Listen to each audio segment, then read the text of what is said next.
भगवान आपके श्री चरणों में बार बार प्रणाम करता हूँ। इंसान भगवान कैसे बनता है? कृष्णपुरा से एक गुरु भक्त आए हुए हैं जिनके जानने की जिज्ञासा है कि प्रभु इंसान भाग्यवान कैसे बनता है। इस विषय में भगवान राम स्वयं कहते हैं। अयोध्या कांड में चौपाई लिखी गई है कि जे गुरु पदयम बुझयानुरागी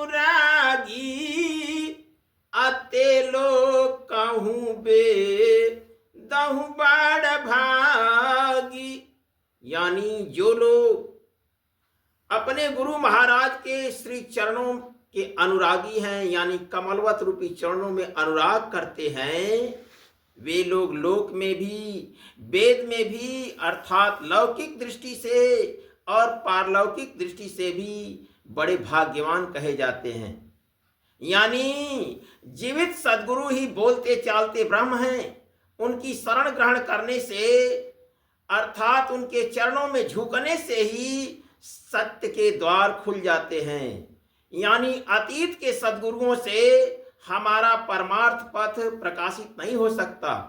अतीत के सद्गुरु बल्कि वर्तमान सद्गुरु के पास जाने से, यानी वर्तमान सद्गुरु के यहाँ जाने में बाधा खड़ी करते हैं। अर्थात वर्तमान सद्गुरु की शरण ही हमारे अज्ञान अंधकार को दूर कर सकती है। यानी अज्ञान रूपी अंधकार को दूर करने के लिए महौषधि है। इसलिए वर्तमान सद्गुरु से प्रेम कीजिए, भय नहीं। क्यों? जहां प्रेम होता है वहां भय होता ही नहीं। कैसे? जैसे कालिदास की हिरणी। कालिदास की हिरणी अपनी अपनी आंखों को हिरण की कठिन सींग से खुजलवाती हैं। क्यों? इसलिए कि प्रेम ने उन्हें आश्वस्त कर रखा है कि जहां प्रेम होता है वहां नुकसान होता ही नहीं। इसलिए आप लोगों से मेरी गुजारिश है कि वर्तमान संत सद्गुरु से उपदेश लेकर भजन करें। उनके नाम को बताए हुए नाम को अनवरत स्मरण करते रहें। चलते फिरते बैठे सोते लगे इश्क की डोरी। कहें बिहारी एक दिन अहिवाती बन जैबू गोरी, तोहरे जाए का दिन गयल निराय।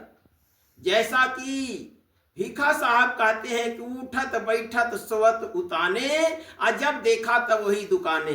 यानी उठत बैठत सोवत नाम, और कहे नानक उनकर सद गयल काम। इसलिए अनवरत वर्तमान संत सद्गुरु के बताए हुए नाम की भजन कीजिए, सद्गुरु की सेवा कीजिए। सद्गुरु को प्रसन्न करने के लिए अपने को उनके ऊपर कुर्बान कर दीजिए, समर्पित हो जाइए, समर्पण भाव लाइए अपने अंदर। सद्गुरु को सेवा से प्रसन्न करके खुश करके भक्ति प्राप्त कीजिए।